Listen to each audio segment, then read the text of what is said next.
India Legal presents Courts Roundup.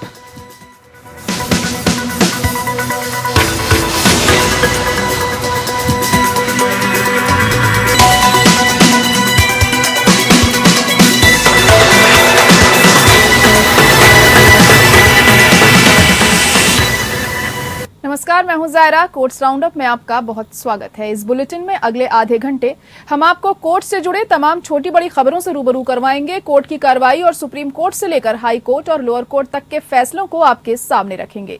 आगे बढ़ने से पहले एक नजर हेडलाइंस पर।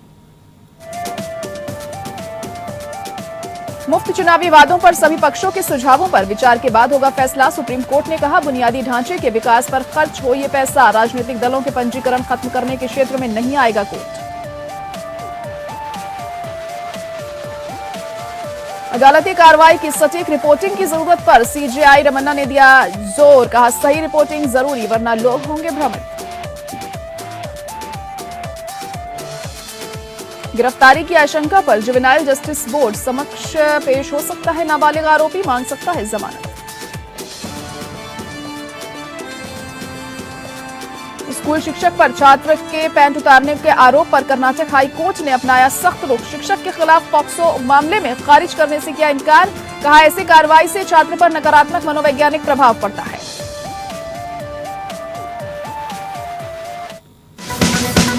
India Legal presents Courts Roundup.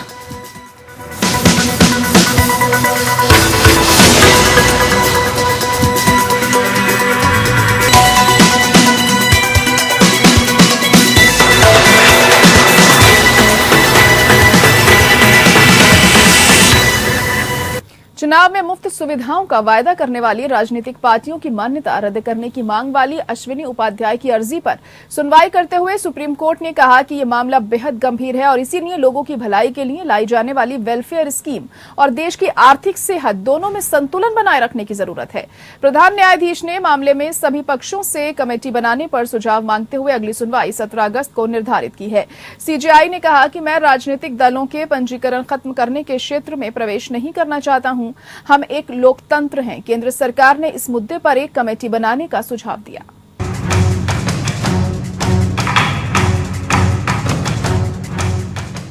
चुनावों के वक्त मुफ्त में चीजें देने के राजनीतिक दलों के वादों और मुफ्त बिजली और पानी वितरण को सुप्रीम कोर्ट ने गंभीर मुद्दा माना है। शीर्ष कोर्ट के 2 जजेस की पीठ ने आज करीब 20 मिनट तक इसे चुनौती देने वाली याचिका पर सुनवाई की है। इस याचिका में चुनावी खैरात पर पाबंदी की मांग करते हुए इस पर विचार करने के लिए विशेषज्ञ समिति बनाने की मांग की है। सुप्रीम कोर्ट ने आज मामले की आगे सुनवाई की, लेकिन साफ कहा कि आज फैसला नहीं सुनाया जाएगा। सभी पक्षों के सुझावों पर पहले विचार होगा और उसके बाद ही फैसला दिया जाएगा। सुनवाई के दौरान शीर्ष कोर्ट ने कहा कि दलों के द्वारा मुफ्त में चीजें और सेवाएं देने का वादा करना और वितरित करना गंभीर मसला है। ये पैसा बुनियादी ढांचे के विकास पर खर्च किया जाना चाहिए। पैसे गंवाना और लोगों की भलाई के कामों में संतुलन होना चाहिए। मामले में सुप्रीम कोर्ट ने सभी पक्षों से अपना सुझाव देने के लिए भी कहा है। सीजेआई रमन्ना ने टिप्पणी की, मैं राजनीतिक दल आदि को अलोकतांत्रिक क्षेत्र के रूप में पंजीकृत करने के क्षेत्र में प्रवेश नहीं करना चाहता हूँ। हम एक लोकतंत्र हैं। आम आदमी पार्टी के वकील अभिषेक मनु सिंघवी ने इस पूरे मामले में विशेषज्ञ समिति के गठन को गैर जरूरी बताया है। उन्होंने कहा है कि कल्याणकारी योजनाओं और मुफ्त में चीजें देने में अंतर है। वरिष्ठ वकील कपिल सिब्बल ने कहा कि इस पूरे मामले में एक जटिल मुद्दा शामिल है, जिसका फैसला ठोस आंकड़ों के आधार पर किया जा सकता है। मेरे ससुर एक कृषक है और सरकार ने कृषक या भूमि धारकों को मुफ्त बिजली कनेक्शन नहीं कहा था। उन्होंने मुझसे पूछा कि क्या मैं एक रिट दायर कर सकता हूं, लेकिन मैंने उन्हें बताया कि ये एक नीतिगत निर्णय था। एक दिन अनियमित कनेक्शन नियमित किया गया था और उसका नहीं था। मैं अपने घर में एक ईंट को नहीं छू सकता क्योंकि ये मंजूरी योजना का उल्लंघन करता है और अन्य बंगले फर्श उठा रहे हैं और अगले दिन सभी नियमित हो गए हैं। इसलिए गलत काम करने वालों को मंजूरी दी जाती है और कानून का पालन करने वाले लोगों को दंडित किया जाता है। अदालत बीजेपी नेता अश्विनी कुमार उपाध्याय की एक जनहित याचिका पर सुनवाई कर रही थी, जिसमें केंद्र सरकार और चुनाव आयोग को राजनीतिक दलों के चुनावी घोषणा पत्रों को विनियमित करने के लिए कदम उठाने और ऐसे घोषणा पत्रों में किए गए वादों के लिए जवाबदेह पार्टियों को निर्देश देने की मांग की गई थी। Bureau report. झुग्गी मामले में बड़ा फैसला देते हुए दिल्ली हाई कोर्ट ने ये साफ किया है कि 1 जनवरी 2006 से पहले बनी झुग्गी के मालिक ही पुनर्वास के पात्र हैं। साथ ही कोर्ट ने कहा कि इस संबंध में पात्रता दिल्ली शहरी आश्रय सुधार बोर्ड की साल 2015 की अधिसूचना के आधार पर निर्धारित की जाएगी। कोर्ट ने ये टिप्पणी करते हुए हजरत निजामुद्दीन की गयासपुर की झुग्गी को तोड़ने पर लगी रोक को हटा दिया। गौरतलब है कि दिल्ली विकास प्राधिकरण ने ये रोक हटाने की मांग की थी और इस पर हाई कोर्ट ने डीडीए से कहा कि वह झुग्गी वालों को पुनर्वास के लिए सभी सहायता मुहैया करवाए। गौरतलब है कि सुनवाई के दौरान कोर्ट ने कहा कि पुनर्वास नीति की ये शर्त है कि अधिसूचना के तहत झुग्गी झोपड़ी बस्ती मान्य हो। सरकार ने मामले में हाई कोर्ट से कहा कि वह झुग्गी वालों को DUSIB के आश्रय गृह में जगह देने को तैयार हैं, लेकिन इसमें एक पेंच ये है कि वो स्थानीय झुग्गी के वर्तमान स्थानीय से काफी दूर हैं। कोर्ट ने इस दौरान डीडीए को स्पष्ट शब्दों में कहा कि वे कानून की पालना करें और कोर्ट को आगे बढ़ाएं। कोर्ट ने कहा कि वर्ष 2015 की नीति स्पष्ट करती है कि केवल 1 जनवरी 2006 में पहले आई झुग्गी झोपड़ी बस्तियां ही उक्त नीति के तहत पुनर्वास पुनर्स्थापन की पात्र हैं।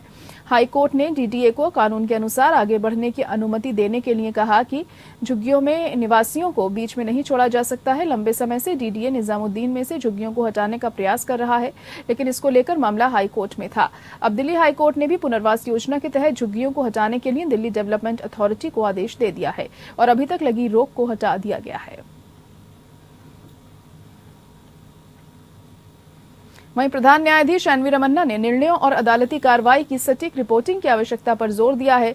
सीजेआई ने जोर देकर कहा कि देश के लोगों को पता होना चाहिए कि क्या हो रहा है और उन्हें अदालतों द्वारा तय किए गए कानून तक पहुंचने में सक्षम होना चाहिए। उन्होंने कहा, अब हमारे पास 24/7 चैनल हैं, जिससे पहले कि हम एक वाक्य भी पूरा करें हम ब्रेकिंग न्यूज देख रहे हैं।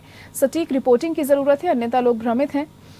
उन्होंने कार्रवाई की गलत व्याख्या पर अफसोस जताया, क्योंकि अधिकांश रिपोर्ट अदालत द्वारा मौखिक टिप्पणियों और उसके आदेशों को निर्णयों के बीच अंतर नहीं कर सकती है। उन्होंने कहा, बहुमत रिपोर्ट नहीं जानती कि आदेश, कार्रवाई, निर्णय, मौखिक टिप्पणियां क्या हैं। वे बहुत दुर्भाग्यपूर्ण है। मान लीजिए कि कोई न्यायाधीश नकारात्मक प्रश्न पूछता है तो तुरंत इसकी सूचना दी जाती है। इस संबंध में प्रधान न्यायाधीश ने जोर दिया कि सबसे महत्वपूर्ण बात यह है कि देश की जो जनता है उसको बड़े पैमाने पर तथ्यों को समझना चाहिए। कानून ने फैसला किया और इसे कैसे लागू किया जाता है।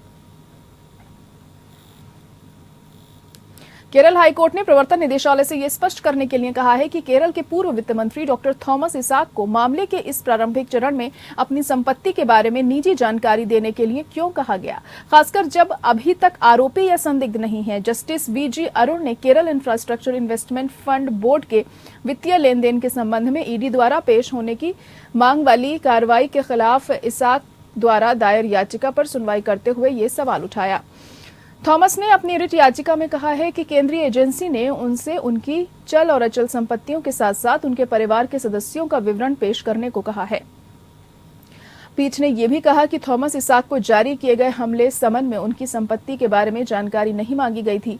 जस्टिस अरुण ने पूछा, अचानक परिवर्तन क्यों? पहले समन में दूसरे में लगाए गए आरोपों का उल्लेख नहीं है, क्योंकि केंद्र सरकार के वकील ने इन सवालों के जवाब के लिए और समय मांगा। इसीलिए मामले को अगली सुनवाई के लिए बुधवार को पोस्ट कर दिया गया। याचिका में इसाक ने आरोप लगाया कि ईडी ने जांच की वास्तविक प्रकृति का खुलासा किए बिना उसे IIFB में अपनी भूमिका समझाने के लिए पेश होने के लिए कहा था। हालांकि इस समन में विदेशी मुद्रा प्रबंधन अधिनियम और आयकर अधिनियम के प्रावधानों का उल्लेख है, लेकिन यह नहीं बताया गया कि याचिकाकर्ता को किन उल्लंघनों का जवाब देना है। इसाक की ओर से सीनियर वकील सिद्धार्थ दवे पेश हुए। उन्होंने तर्क दिया कि ईडी को यह जानकारी देनी है कि इसाक ने क्या उल्लंघन किया है। न्यायाधीश ने इस पर कहा कि गवाह को भी समन जारी किया जा सकता है। केंद्र सरकार के वकील जयशंकर V नायर ईडी की ओर से पेश हुए। स्पष्ट किया उन्होंने कि याचिकाकर्ता फिलहाल आरोपी नहीं है। याचिकाकर्ता ने यह भी आरोप लगाया कि वास्तव में उन्हें समन जारी किए जाने से पहले इस मुद्दे को राजनीतिक रूप देते हुए इसे मीडिया में लीक कर दिया गया।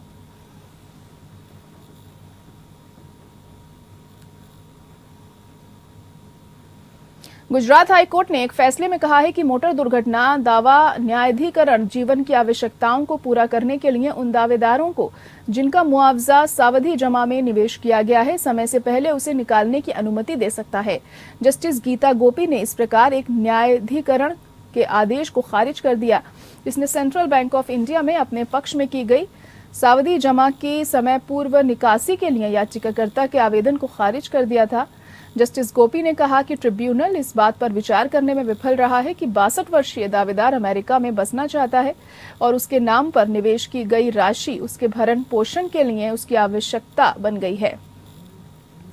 एकल न्यायाधीश पीठ के अनुसार दावेदार के पैसे को सावधि जमा रसीद में डालने का इरादा राशि की सुरक्षा सुनिश्चित करने के लिए दावेदार के अपने लाभ के लिए था।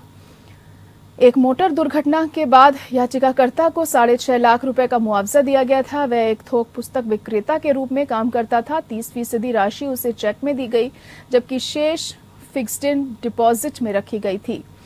याचिकाकर्ता ने तर्क दिया कि एक वरिष्ठ नागरिक होने के नाते उसे अपने चिकित्सा खर्च के लिए धन की आवश्यकता थी। याचिकाकर्ता ने बेंच का ध्यान एवी पद्मा और अन्य बनाम आर वेणुगोपाल और अन्य पर दिलाया। उसने तर्क दिया कि ट्रिब्यूनल को दावेदार की आवश्यकता पर गंभीरतापूर्वक विचार करने की आवश्यकता है और उसे एक यांत्रिक दृष्टिकोण से बचना चाहिए जिसने अधिनियम के उद्देश्य और भावना की अनदेखी की। मामले में महाप्रबंधक केरल राज्य सड़क परिवहन निगम त्रिवेंद्रम बनाम सुषमा थॉमस और अन्य पर भरोसा रखा गया, जहां सुप्रीम कोर्ट ने दावों के लिए कुछ दिशा निर्देश निर्धारित किए थे। हाईकोर्ट ने कहा कि अगर याचिकाकर्ता को राशि जारी नहीं की जाती है तो ये उसके लिए किसी काम का नहीं होगा, क्योंकि वह बाद में भारत में रहेगा नहीं। फिर कोर्ट ने याचिका को अनुमति दी। कर्नाटक हाईकोर्ट ने एक स्कूल शिक्षक के खिलाफ यौन अपराधों से बच्चों के संरक्षण अधिनियम के प्रावधानों के तहत दर्ज यौन उत्पीड़न के एक मामले को रद्द करने से इनकार कर दिया है, जिसमें कथित तौर पर सजा के रूप में 5 वर्षीय छात्र की पिटाई करने और उसकी पैंट उतरवाने का आरोप है।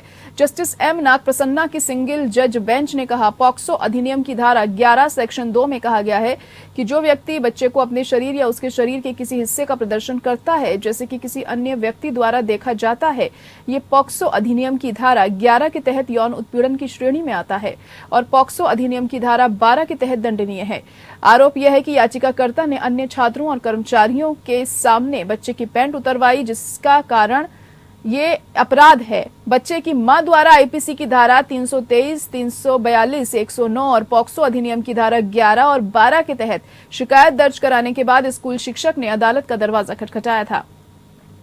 याचिकाकर्ता की ओर से पेश एडवोकेट सिराजुद्दीन अहमद ने कहा है कि बाल शोषण का मामला जो कि झूठा है, उसको पॉक्सो अधिनियम के प्रावधानों के तहत लाने की मांग की जाती है। आरोप सही नहीं है। कोर्ट ने कहा, यह किसी भी तरह से अस्वीकार्य है कि एक शिक्षक किसी बच्चे को शारीरिक या मानसिक आघात पहुंचा सकता है, विशेष रूप से कम उम्र में। सजा के उपाय के रूप में शिक्षक द्वारा बच्चों को आघात पहुंचाने से बच्चे पर विनाशकारी मनोवैज्ञानिक प्रभाव पड़ेगा। जो बच्चे आक्रामक व्यवहार का अनुभव करते हैं या शिक्षक के हाथों ये हिंसा अक्सर भावनात्मक और व्यवहारिक समस्याओं को विकसित करती है। उनके संज्ञानात्मक कौशल कम हो जाते हैं और बच्चे पर दूरगामी मनोवैज्ञानिक परिणाम होंगे और बच्चे के शैक्षणिक प्रदर्शन पर नकारात्मक प्रभाव पड़ेगा।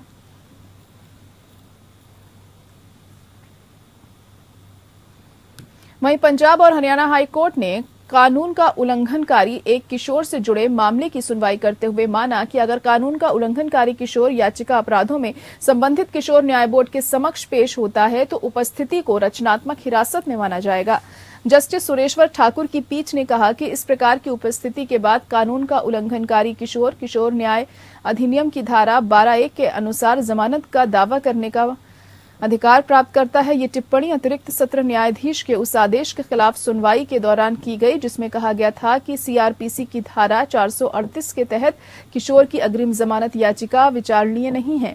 अदालत ने आगे कहा कि विधायी मंशा ये है कि केवल एक वयस्क आरोपी के साथ स्पष्ट मिलीभगत वाले अधिकांश जघन्य अपराधों में ही पुलिस कानूनी रूप से कानून का उल्लंघन करने वाले किशोर को पकड़ने या हिरासत में लेने के वैधानिक विवेक का प्रयोग कर सकती है, अन्यथा पुलिस गिरफ्तार नहीं कर सकती और न ही गिरफ्तार करें।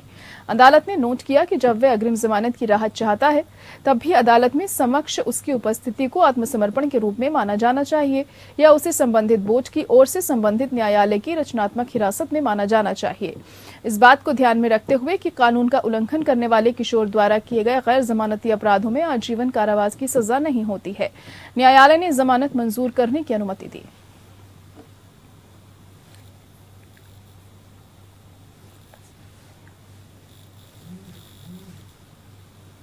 कोलकाता हाईकोर्ट ने पीड़ित लड़की की उम्र और उसके द्वारा दिए गए बयानों में असंगति और एफआईआर दर्ज करने में देरी के संबंध में संदेह के आधार पर शादी करने के इरादे से अपहरण करने वाले 2 लोगों को बरी कर दिया है। जस्टिस सुगातो मजूमदार की पीठ ने शोर मचाने में पीड़िता की विफलता पर भी ध्यान दिया, जिसने अभियोजन पक्ष की कहानी पर संदेह पैदा किया। अदालत भारतीय दंड संहिता की धारा 363, 365 और 366 के तहत दोष सिद्धि के फैसले के खिलाफ अपील पर सुनवाई कर रही थी। अभियोजन पक्ष ने आरोप लगाया कि आरोपियों में से एक ने पीड़ित लड़की को बुलाया और उसे स्थानीय मेले में जाने के बहाने दूसरे आरोपी द्वारा चलाई जा रही मोटरसाइकिल पर बैठने के लिए मजबूर किया। अभियोजन पक्ष ने दावा किया कि पीड़ित लड़की के हंगामे और विरोध के बावजूद दूसरा आरोपी उसे अज्ञात स्थान पर ले गया, जहां उसे उसके माता पिता को मारने की धमकी के तहत एक कमरे में बंद रखा गया।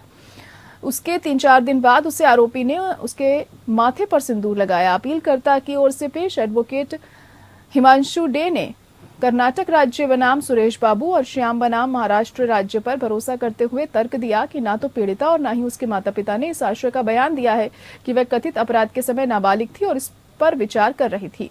राज्य की ओर से पेश एडवोकेट श्रेयसी विश्वास ने हालांकि स्पष्ट रूप से स्वीकार किया कि अभियोजन पक्ष के साक्ष्य विरोधाभासों से ग्रस्त हैं। एकल न्यायाधीश ने पीड़िता के बयानों में निहित अंतर्विरोधी को भी नोट किया। निष्कर्ष में न्यायालय ने आरोपों को खारिज करते हुए टिप्पणी की। अभियोजन पक्ष की ओर से पेश किए गए साक्ष्य गंभीर विरोधाभासों, असंगत और विसंगतियों से ग्रसित हैं, जिन पर ट्रायल कोर्ट नोटिस लेने में विफल रहा। ट्रायल कोर्ट की ओर से सबूतों की त्रुटिपूर्ण सराहना की गई, इसीलिए निष्कर्ष इस न्यायालय के हस्तक्षेप की मांग करते हैं और रद्द किए जाने योग्य हैं।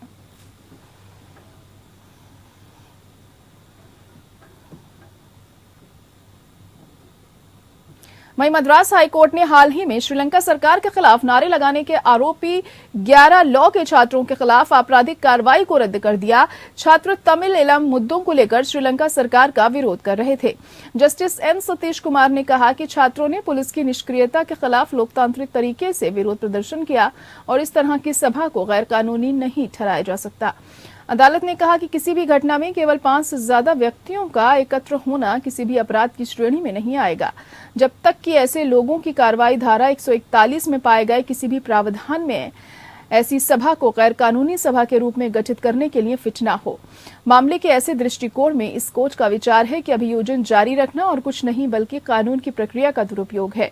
अभियोजन का मामला ये था कि 17 मार्च 2014 को लॉ कॉलेज में पढ़ने वाले छात्र Chennai Ambedkar government law college के बाहर जमा हो गए और श्रीलंकाई सरकार के खिलाफ नारेबाजी की और सड़कों को जाम कर दिया। उन पर सार्वजनिक आंदोलन को गलत तरीके से रोकने का आरोप लगाया गया था। याचिकाकर्ताओं के वकील ने तर्क दिया कि याचिकाकर्ताओं ने लोकतांत्रिक तरीके से विरोध किया और भले ही पूरे अभियोजन मामले को रिकॉर्ड में ले लिया गया हो, कोई अपराध नहीं होगा।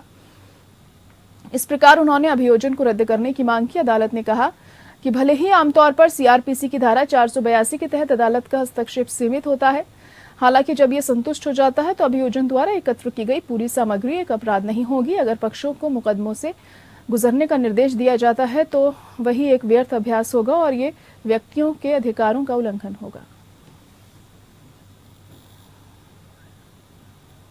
और इसी के साथ कोर्ट्स राउंडअप में आज के लिए इतना ही। मुझे इजाजत दीजिए। नमस्कार। India Legal presents Courts Roundup.